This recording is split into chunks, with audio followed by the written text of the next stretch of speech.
fíjate que mucho y no mucho.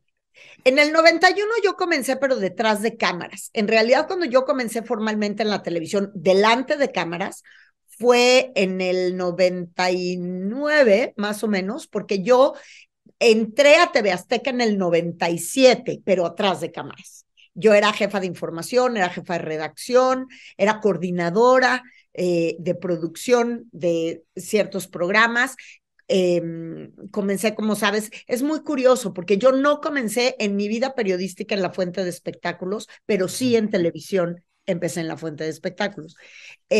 Comencé escribiendo en el periódico Reforma en el 90, por ahí, 90, y en dos periódicos en el Estado de México, y hacía en el periódico Reforma las entrevistas centrales de un semanario que se llama Magazine. Para Claro, el todavía Reforma, existe, ¿no? todavía existe. Sí. Y luego hacía por encargo algunas entrevistas para el diario de Toluca y el Mundo Financiero, también del Estado de México, periódicos del Estado de México.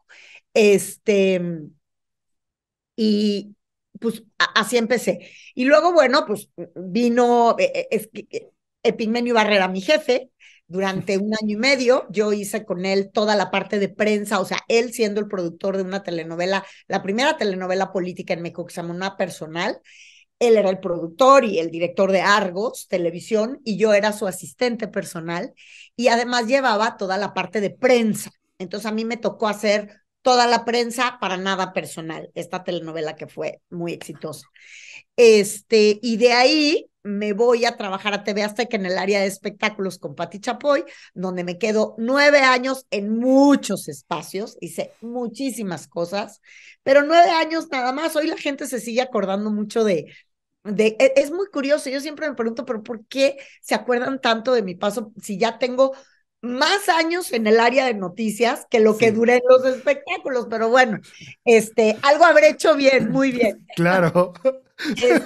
Y entonces luego, en el 2009, ya me pasé para el área de noticias, sin embargo, mantenía historias engarzadas, o sea, Historias Engarzadas siempre estuvo a la mitad de mi transición entre los espectáculos y la notadura. Pero lo que sucedió es que Historias Engarzadas comenzó a mutar hacia otro tipo de personajes para yo poderme ya entonces empezaste a ver políticos y empezaste a ver otro tipo de personajes en la etapa final de Historias que duró 12 años, ¿no? Y luego ya, pues ya, me quedé, fui titular de Hechos AM, de Hola México, de Campañando,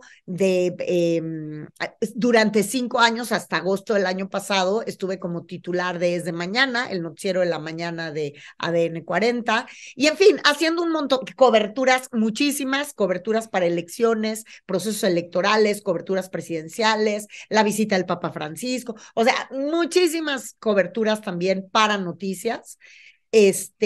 Y bueno, yo estaba en Hechos AM cuando nace Twitter, o bueno, no, había nacido Twitter como 2 años antes, pero yo como veía Twitter como una cosa rarísima para los chavitos, ¿no? Sí. Al final me di cuenta que me tenía que meter en ello o moría, literal. Y más en noticias, ¿no? O sea, está Y más en cañón. noticias. No, en noticias sí lo seguía mucho sobre todo los medios muy formales e internacionales. Yo lo usaba muchísimo para toda la información internacional. En esa época estaba yo con Alejandro Villalbazo en Ujú. Hechos AM, y para eso lo usábamos, pero no era tan activa. Ya luego me volví más activa. Luego llegó Instagram, que es más divertido, porque yo digo que ahí, o sea, cuando ya te cansas de odiar y que te odien, entonces vete a Instagram a descansar, porque ahí la gente toda es perfecta y toda es guapa y toda es rica y todos tienen vacaciones increíbles y se aman con su pareja y ahí todos mentimos, ¿no? Sí, es Entonces, azúcar, pura azúcar claro, ahí. o sea, bueno, primero fue Facebook. Yo Sí. siempre cuento esta anécdota, pero tengo una amiga que un día puso en Facebook, oigan, ¿todos son así de felices o solo en Facebook? O sea, Sí. y eso describe perfectamente lo que es Sí. Facebook, Instagram, ya sabes todo. Y, y bueno, pues luego empezó esta cosa rarísima que yo soy cine. Digo, ya le entré, porque la que me ayuda, o sea, mi asistente que es mi tirana de redes sociales, me ayuda con eso, pero TikTok para mí es una cosa como de Marte, no la acabo de entender. Yo tampoco, ¿eh? Yo Que, tampoco lo entiendo. yo creo que es generacional, entonces está cabrón porque ya nos balconeamos horrible, pero bueno, y luego sí me volví muy tuitera, la verdad, sí me volví mucho más tuitera.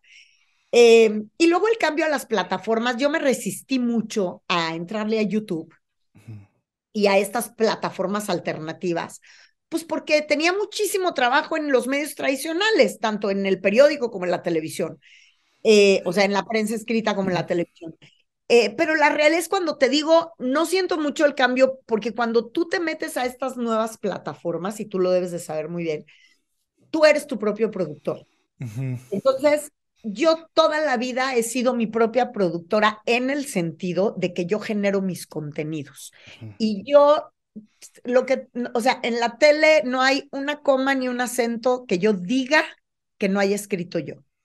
Entonces, como tú tienes que producir, llamándolo de una forma creo que correcta, a tus contenidos en las otras plataformas, en ese sentido para mí no hubo mucho cambio. Yo siempre he hecho mucho trabajo de escritorio, siempre, y siempre he sido yo. O sea, es decir, eh, nunca le he tenido como mucho miedo al ridículo, porque de repente todo el mundo piensa que en la tele todo tiene que ser perfecto. Yo era esa que salía despeinada y que... Entonces, a mí me vino a acomodar muy bien estas nuevas formas de comunicar, donde ya no tienes que estar perfectamente maquillada, no tienes que estar, donde las cosas son como son, ¿me entiendes? Más naturales, ¿no?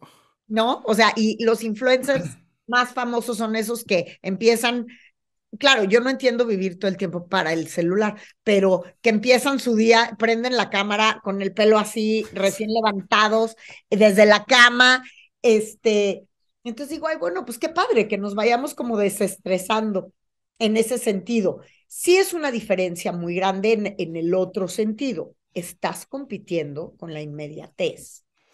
Antes todo nos daba tiempo de todo y de modificar y de perfeccionar una no, hoy no tienes tiempo de nada porque está cualquier que esa es otra cosa que luego entre periodistas nos molesta, ¿no? La verdad sí da coraje que cualquier güey con un celular ya es reportero. O sea, porque además es cierto. O sea, subes la foto, el momento, lo que pasa, informas y se ha perdido, siento yo, en cierta medida, eh, el rigor del oficio porque no nada más es tener la foto o la imagen o el momento y la editorial. O sea, sí hay un know-how, ¿no? O sea, sí hay Sí, un claro. cómo hacerlo. Y sí hay reglas y códigos que hoy no hay que romper, según yo. Y hoy todos los códigos se rompen.